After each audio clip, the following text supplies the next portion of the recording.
Bonjour et bienvenue dans ce bilan culturel du mois de mai qui est passé extrêmement vite.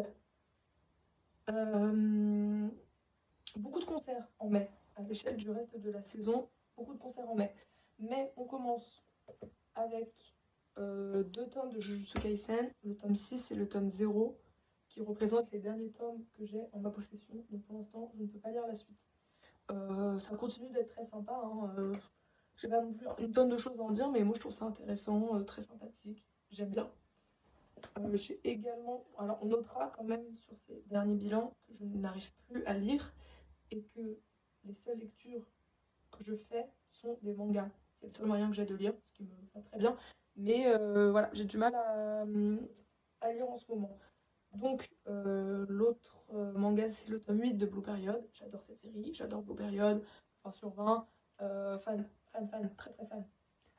Ensuite, ah, mais cette vidéo va aussi nécessiter des inserts photos ou vidéos, parce que j'ai fait pas mal de concerts quand même. Donc, ça peut être sympa. Mais j'aurais, encore une fois, probablement la flemme. On verra. J'ai vu Aloïs Sauvage en showcase au Bon Marché Rive Gauche. C'était trop bien. Déjà, j'adore cette meuf. C'est pas nouveau.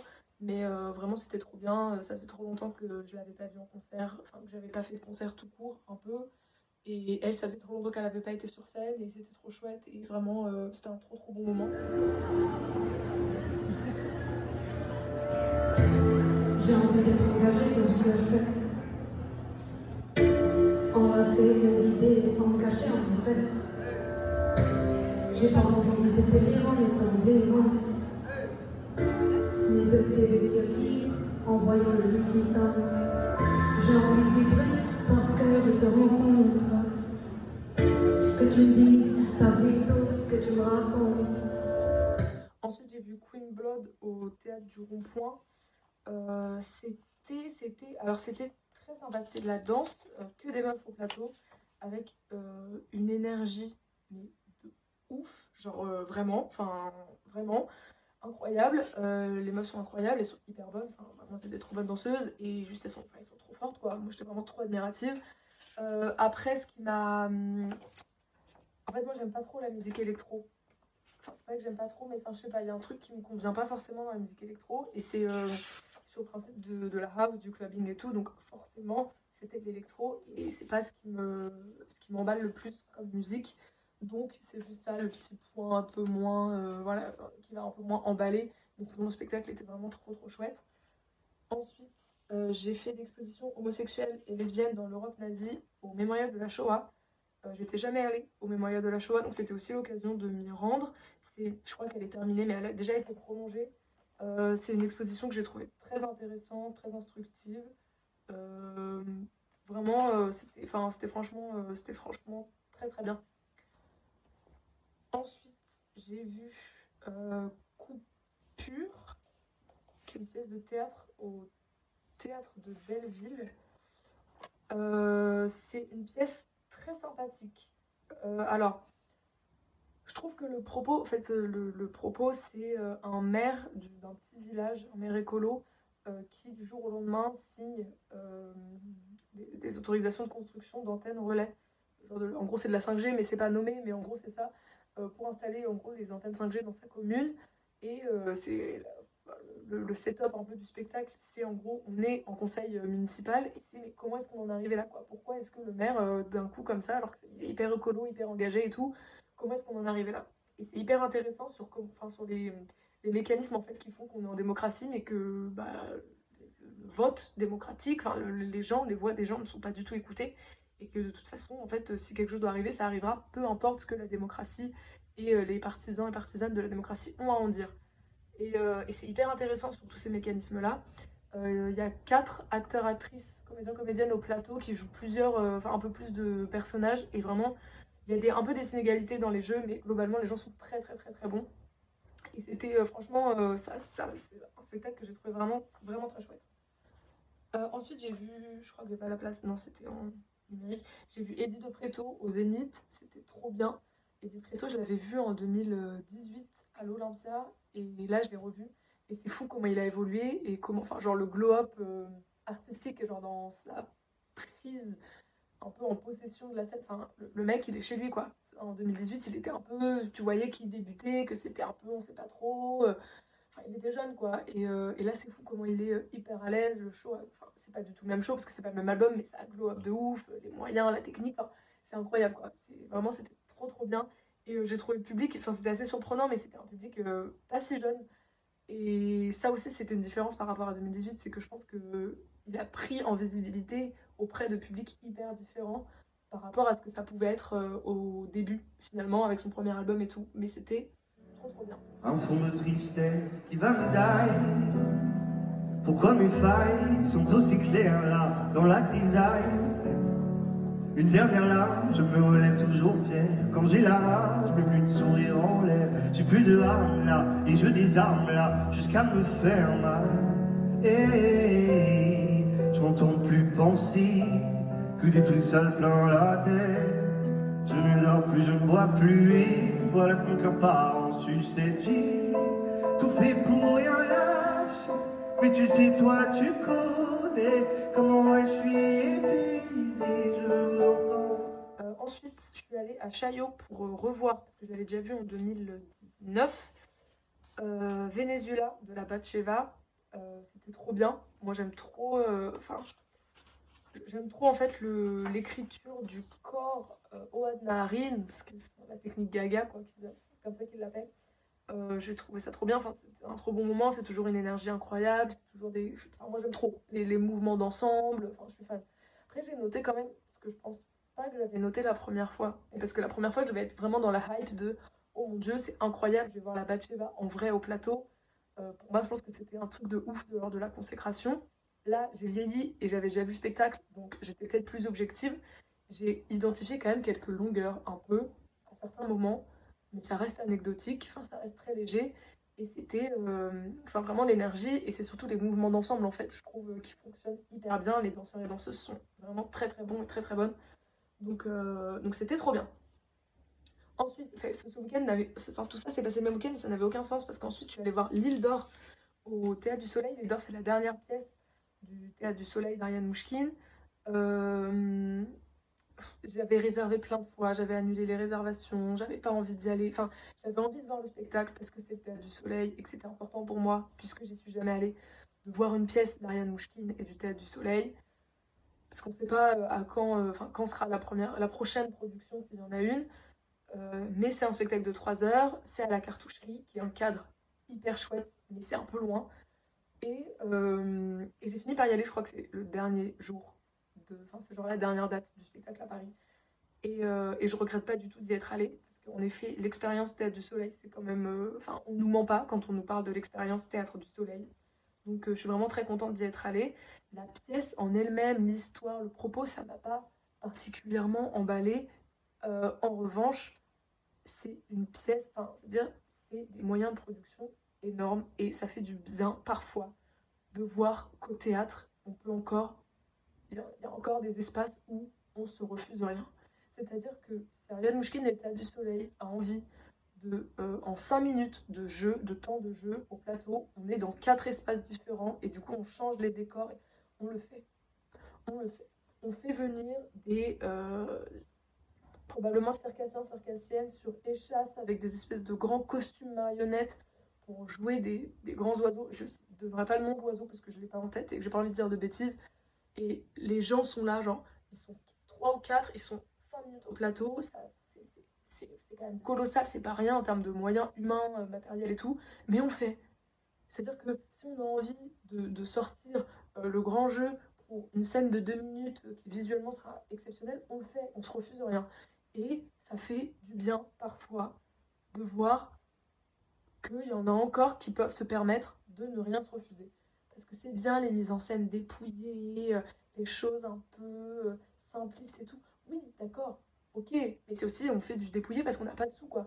Et là, ça fait du bien de voir que le Théâtre du Soleil a de l'argent et que le Théâtre du Soleil ne se refuse rien.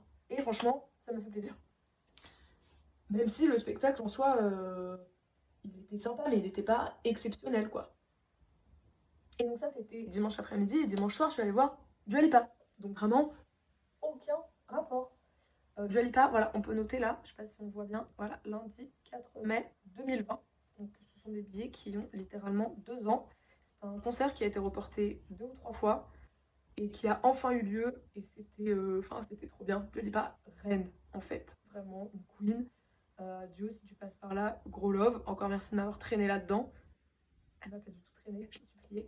Mais, euh, mais vraiment, c'était trop bien. Enfin, c'est un show de ouf. Cette meuf, elle est incroyable. Elle danse, elle saute, elle chante. Elle a une voix de ouf, une capacité vocale de ouf. Et à ma connaissance, il n'y avait aucun playback. Elle chante tout de sa voix à elle, alors qu'en même temps, elle danse et tout. Enfin, incroyable. Et il y a un truc, enfin, elle a des danseurs et des danseurs au plateau. Et il y a un truc que j'ai trouvé génial, c'est que l'ouverture de son spectacle, avant qu'elle arrive sur scène, il y a une projection, il y a des choses qui défilent sur le grand écran qui est derrière. Et ça commence par la présentation nominativement de ces danseurs et danseuses. Et j'ai trouvé ça incroyable. En fait, la première chose qu'elle met en avant dans son show, la première chose qu'on voit, c'est le nom de ces danseurs et danseuses. Et je trouve ça ouf parce que c'est vrai que enfin, vraiment, ce sont des gens incroyables qui portent le show de ouf, quoi. Ils sont vraiment central dans le show. Et sauf que c'est rare, en fait. Souvent, c'est un peu, voilà, on sait qu'ils sont là, que sans eux, ça n'existerait pas. Mais pour autant, on les met pas particulièrement en avant. Et là, de les mettre en avant comme ça, j'ai trouvé ça trop bien. Et globalement, tout le show était assez génial, quoi. Donc c'était vraiment très, très, très, très chouette.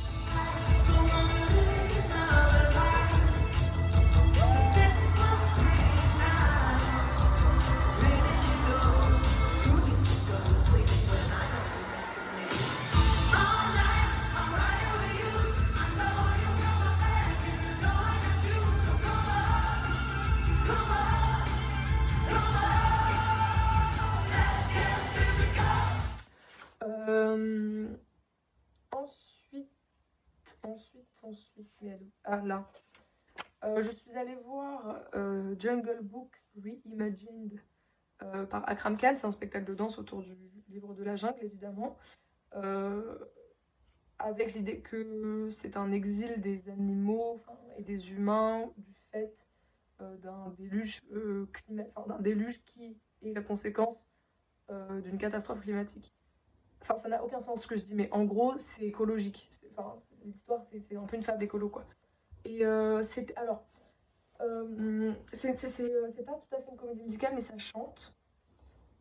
Enfin, ça chante pas tout à fait. Il y a quand même une place centrale de la musique. Ça parle beaucoup avec des intonations un peu chantées. Ça danse. Et en fait, les danseurs et danseuses au plateau portent un texte, mais ne le disent pas. C'est-à-dire que, en gros, on est un peu dans une forme de mime du texte. C'est pas non plus du playback, mais en gros, il y a un texte qui est dit avec des intonations qui sont parfois un peu chantonnantes. Et les danseurs et danseuses interprètent des personnages identifiés du livre de la jungle et mime, entre gros guillemets, parce que le mime c'est encore une discipline à part entière, j'ai pas envie de tout confondre, hein, mais joue le texte sans le dire. Ça n'a aucun sens ce que je suis en train de raconter, mais j'ai trouvé ça un peu particulier. En gros, moi j'y vois un peu, genre en arrière-plan, c'est un peu. Bah, en fait, ce sont des danseurs-danseuses et pas des comédiens-comédiennes. Donc, il et elle ne sont pas capables de danser et de porter le texte en même temps, ce qui s'entend. Mais dans ce cas-là, pourquoi en fait prendre des danseurs et danseuses seulement, alors qu'il y a des gens qui sont formés à la comédie musicale qui peuvent à la fois parler chantonnant et danser. Enfin, je sais pas trop. Moi, ça m'a donné quelque chose d'un peu bizarre, ce truc de le texte est là, mais il n'est pas dit. Mais à la fois, euh, ça fonctionne quand même très bien. Le tout fonctionne quand même très très bien. Les danseurs et danseuses sont excellents et excellentes. Les corps, en fait, chacune interprète des personnages identifiés. Donc il y a Balou, il y a Bagheera, il y a machin, il y a le serpent, il y a le truc, il y a les hyènes, il y a les loups, enfin, il y a tout. Il n'y a pas de loup. S'il y a des loups, il n'y a pas de loup. S'il y a des loups. Tout un tas d'animaux, en fait. Et je trouve que les corps sont vraiment très très bons dans cette interprétation du corps animal. Enfin, ça fait sens dans ma tête, c'est le principal. Mais donc en fait, c'est ce qui fait que ça fonctionne. Malgré les petites choses qui peuvent déranger, ça fonctionne. Il y a des ensembles qui sont incroyables. On peut peut-être voir quelques images. Ah oui, puis il y a des projections. Ah oui, ça aussi. Il y a de la projection vidéo. Il y a un écran, en fait, un espèce de film, un peu de tulle, je pense. Pas de la tulle, mais vous avez compris. qui est devant en fait la scène et donc devant les interprètes et sur lequel sont projetées des choses. Et les danseurs et danseuses sont parfois en interaction avec les choses qui sont projetées. Les interactions pourraient peut-être être meilleures en vrai, mais enfin, peu importe. Toujours est-il que au début, quand il y a eu les premières projections, j'étais un peu perplexe parce que c'est de l'animation en fait. Et j'étais un peu perplexe en mode oula, mais où va-t-on? Et finalement, c'est un conte, et donc en fait, ça fonctionne quand même très bien parce que les dessins sont beaux en fait. Les dessins de l'animation, moi je les ai trouvés beaux. Donc ça fonctionne. Et encore une fois, voilà, il y a des choses qui dérangent, mais globalement, je peux que admettre que ça fonctionne. Ah oui, par contre, c'est en anglais. Ce qui est normal, c'est une compagnie anglaise. Mais c'est en anglais surtitré, sauf que tout n'est pas surtitré. Ce qui veut dire que quand tu comprends l'anglais, bah, tu comprends ce qui se passe, t'as pas besoin de lire les surtitres. Mais quand en gros, t'es un enfant, une enfant, parce que c'est quand même à destination, enfin ça fait quand même partie de la programmation familiale, quoi. Donc quand t'es enfant, que tu parles pas forcément anglais, tu lis, et que t'es en capacité de lire, hein, parce que si tu sais pas lire, c'est mort, mais que tu lis les surtitrages, bah en fait tu dois être hyper frustré, parce qu'en gros, t'as le texte qui te dit genre 5 phrases, et t'as genre une pauvre phrase qui est projetée. Alors ça permet de comprendre évidemment tout ce qui se joue, mais ça permet pas d'avoir un rapport exhaustif au texte. C'est-à-dire que tu comprends, on te traduit pas tout. Enfin, je sais pas, moi je me suis dit qu'en fait, si je parlais pas anglais, ce serait peut-être hyper frustrant. Mais encore une fois, ça fonctionne. Je reprends la petite liste. Après Jungle Book, ah bah je suis partie à Rome. Donc ça, c'est la vidéo Rome. Et au retour de Rome, je suis allée voir Conan Gray à l'Olympia. C'était très marrant.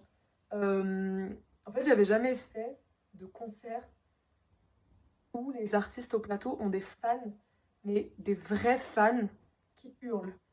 Et c'était ouf parce que j'étais assez loin. On était assez loin on était dans la fosse, mais on était loin de la scène, quoi. Et même loin, souvent, plus t'es près de la scène, plus il y a une hype de ouf. Les gens connaissent la musique par cœur, parce que c'est les gens qui sont là depuis 14 heures, tu vois. Et plus tu recules dans la fosse, ça a été un peu ça pour Edith Preto, on était assez loin aussi. Plus tu recules, plus tu vois que c'est des gens qui ont un intérêt évidemment pour l'artiste parce qu'ils sont là, mais qui n'ont pas le même rapport, qui connaissent pas les chansons par cœur, etc. Là, on était relativement loin et c'était la même hype que si on avait été en front row, parce que les gens connaissaient les musiques par cœur et c'est un public extrêmement jeune, c'est-à-dire qu'il y avait vraiment, enfin, c'était des gens mineurs, il y avait des parents qui étaient là pour les accompagner, à la sortie, il y avait tous les parents qui attendaient devant, enfin, et c'était la première fois de ma vie que je faisais un concert comme ça. Et j'ai trouvé ça trop marrant, enfin, c'était hyper intéressant, c'était trop chouette. Et lui, il est trop marrant au plateau, enfin une vraie star quoi. Une vraie star assez insup dans son jeu de comment son show est écrit, genre entre chaque musique, ce qu'il dit et tout machin, qui est hyper écrit, qui est pas du tout spontané, et qui est assez insup dans la voix et le style un peu qui se donne, mais c'est quand même une star, il avait un outfit iconique, enfin... Il est trop marrant, il est trop chouette. Vraiment, c'est un très très très très chouette garçon. Et c'était très sympathique. Et c'était un super moment. Et c'était en plus quelque chose de nouveau pour moi.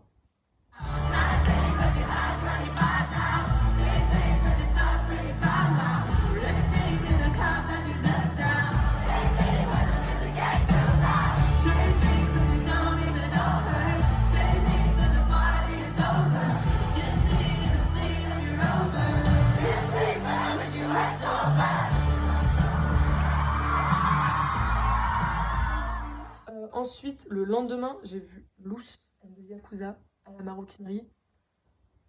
C'était incroyable. Je pense que c'était je sais pas si c'était le meilleur, mais l'un de mes meilleurs concerts de cette saison, 21-22. Oh, faut trop que je fasse un classement de mes concerts à la fin de la saison. Oh, je vais trop faire ça. C'était vraiment, enfin, c'était génial. En fait, elle nous expliquait que c'était son premier concert. Et je trouve ça assez ouf parce que pour moi, Loose, c'est une star. C'est-à-dire que la meuf, elle est gérée Louis Vuitton. La meuf, elle est partout. Elle est sur des couvertures de Vogue et tout. C'est une star. Enfin, moi, je trouve que pour moi, c'est une star. Peut-être que c'est juste ma star, mais pour moi, c'est une star.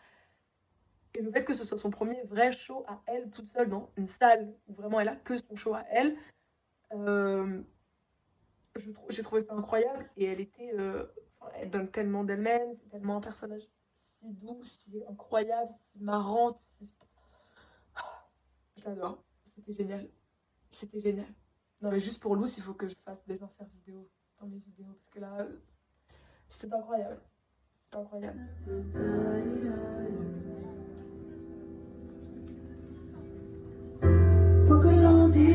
restera solo. Quoi que l'on fasse, on restera solo. Solo, solo, solo, solo. Quoi que l'on dise, on restera solo. Quoi que l'on fasse, on restera solo. Solo, solo, solo, solo. Dès la naissance, on nous a promis monts et merveilles, à condition qu'on la ferme, qu'on oublie l'essentiel. À qui demander de l'aide à part au Père éternel? Pourquoi le noir n'est-il pas une couleur de l'arc-en-ciel? Et tu n'es pas le chemin de la vengeance, d'en rendre à l'appareil c'est tentant. Toi tu pries pour qu'on m'entende, si c'est oral et d'indépendance. Et tu n'es pas le chemin de la vengeance, d'en rendre à l'appareil c'est tentant. Toi tu pries pour qu'on m'entende, si c'est oral et d'indépendance. Toujours devant des bases, non, non. Toujours devant se défendre, non, non, non. C'est pas jusqu'à la moitié, parce qu'on a trop de fierté. Ensuite, j'ai acheté et lu Sous les paupières, qui est l'album pour enfants écrit par Claire Paumet et dessiné par Pauline de Tarragon. Claire Paumet étant la chanteuse Pomme, Pauline de Tarragon étant Pyjama. C'est très très doux, c'est très très beau. J'ai beaucoup aimé le dessin, le trait. L'histoire est vraiment très douce. C'est trop bien. C'est trop bien. Mais regardez là avec sa petite loutre. Trop mignonne. Trop bien. C'est vraiment très très chouette. On arrive à la fin là. J'ai visité, mais vu quand même, Project Room, qui est l'exposition de Clément Cogitor au 104. J'allais dire en ce moment, mais non, parce que c'est fini, ça s'est fini il y a une semaine. Je suis un peu perplexe, hein. En fait, c'est une salle noire. Il y a 4-5 écrans sur lesquels sont projetées des choses. Et je suis un peu genre, ok, mais genre, give me more. Enfin, je sais pas, j'étais un peu... Il y a des choses intéressantes, hein. Il y a des projections qui sont vraiment intéressantes. Il y a des films que j'ai préférés à d'autres, mais je suis un peu en mode... Enfin, j'ai besoin de plus, quoi. J'étais un peu... je suis un peu restée sur ma faim, on va dire. En ce mois de mai, j'ai lu, mais je ne l'ai pas là parce que je l'ai prêté, Toutes les femmes sauf une de Maria Pourchet. C'est un livre de fiction qui relate l'histoire d'une femme qui vient d'accoucher d'une petite fille à qui elle, un accouchement compliqué, à qui elle explique et elle raconte tout ce qu'elle a vécu en tant que femme. En gros, l'idée c'est de mère en fille, on est maudite, pas au sens spirituel, science-fiction du terme maudit, mais vraiment on porte une malédiction dans les femmes de cette famille, un truc hyper malsain qui se transmet de mère en fille, et elle raconte un peu la relation qu'elle a aussi hyper compliquée avec sa propre mère. Et en fait, elle écrit tout ça en disant ma fille ne subira pas ça. Et donc c'est un peu pour exorciser tout ce qu'elle a vécu, pour pas transmettre, pour pas reproduire sur sa fille tout ce qu'elle a pu vivre en tant que femme, et que fille et que petite fille. Et c'est hyper intéressant. Il y a des choses qui me laissaient parfois un peu confuse dans l'écriture même de Maria Pourchet, mais sur le livre, enfin, ce que ça porte, ce que ça raconte, je trouvais ça vraiment très chouette. Et enfin, quand même il faut le dire, le mois de mai, c'est la sortie du dernier album d'Harry Styles, Harry's House, non mais au secours, que j'ai acheté et que je pense que c'est pas l'album de l'année, hein, mais Harry Styles globalement c'est pas l'album de l'année, c'est pas, enfin voilà, je sais pas, moi j'aime trop sa vibe, j'aime trop ce mec, je le trouve très chouette, c'est une icône de la mode, c'est une icône tout court, et sa musique me met de trop bonne humeur, donc 20 sur 20, voilà. Je suis très contente de l'avoir acheté et je suis très contente d'écouter mon petit vinyle d'Harry Styles, enfin mes petits vinyles même d'Harry Styles, parce que je trouve que c'est une vibe quoi, t'écoutes Harry Styles c'est genre une vibe, c'est une vibe en soi quoi. Et voilà, et c'est sur Harry's House que se termine ce bilan du mois de mai.